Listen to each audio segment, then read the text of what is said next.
One small mistake on my KCET exam day completely ruined my mental state even before the exam started. And if you are a future aspirant, this can easily happen to you. So don't ignore this. So before moving ahead, please subscribe to my channel if you are finding my channel helpful, because only 1% of you have subscribed. It's really demotivating. And if we complete 1k subscribers within June, then I will be sharing all my short notes free of cost in Telegram. Please join my channel for that. So the first thing is dress code. I knew jeans were technically not allowed, but still I wore it thinking it's fine because many of them will wear it. And yeah, that problem was actually okay. But the real problem started when I wore a belt because my jeans was loose and I had no option. At the exam center, they suddenly told everyone to remove their belts. But here I got stuck. I couldn't remove it and they weren't allowing it. For a moment I panicked, but luckily my home was nearby, so I rushed back, changed my pants and came again. But it didn't end there. I came back wearing Crocs. Guess what? Crocs were also not allowed. So again I had to leave them outside of the exam hall and enter the exam classroom. By this time I was already frustrated, irritated and angry.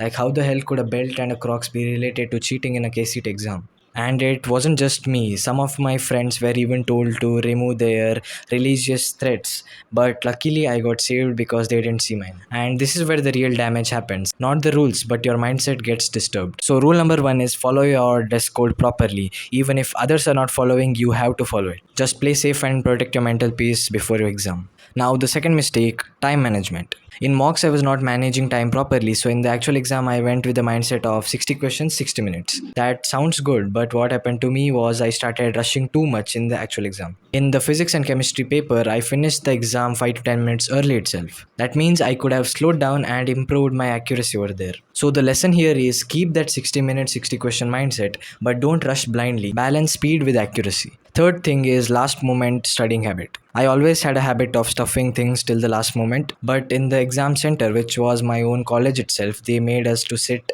in the exam hall at 9:45 itself, while the actual reporting time inside the exam hall was at 10:20. So you will be sitting there doing nothing, just overthinking. So don't depend on that last minute revision, just train your mind to stay calm. Also, quick checklist. Carry only allowed items, keep your admit card ready, take enough sleep, and carry only water bottle which has no labels, like transparent ones. Reach the exam center early but not too early, and don't study anything new. That's very important. Just revise whichever you have studied before. And more important thing is that don't discuss the answers soon after your exam, because that will really take down your confidence for the next examination. It also happened to me. Now coming to the OMR sheet, this is very important because many of my friends made mistake in OMR bubbling because they got nervous. So be careful, check it properly and take your time in bubbling the OMR. And very important tip is that don't take any question to your ego. This really happened to me in mocks, so I couldn't manage the time there. What you have to do is, if you are not getting the approach to solve that question immediately after reading it, you have to skip it. You can solve it during the last 15 minutes,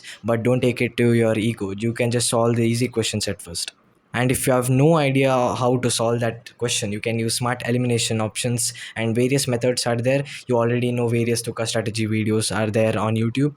I won't do a video on that, you can just see that. Now about the question paper, I'll show you my paper.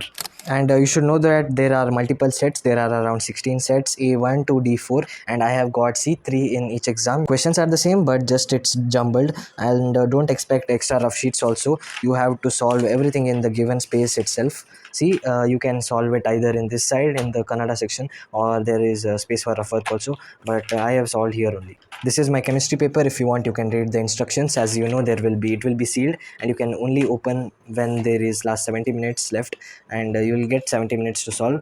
As I said, you should be careful about those 60 minutes rule. And one more thing which I didn't know earlier, that we get a carbon copy of the actual OMR sheet, which is actually very useful because you can actually calculate your marks later and predict your rank. So yeah, these were my real exam day mistakes and learnings. You can just check out my carbon copy paper. This is of maths, so I have of physics and chemistry also. Here it is. So I just calculated my marks soon after the examination, and these were all the tips which I had to share in this video. If you are serious about KCET, don't ignore these small things because they actually make a difference. And if you found this helpful, tell me in the comments what video I should make next, and drop your topic below and I'll make it. Also subscribe to my channel for more real and no nonsense KCET guidance. And if you haven't watched my previous video, go comment your marks. I'll predict your rank for free. So see you in the next video. Bye bye.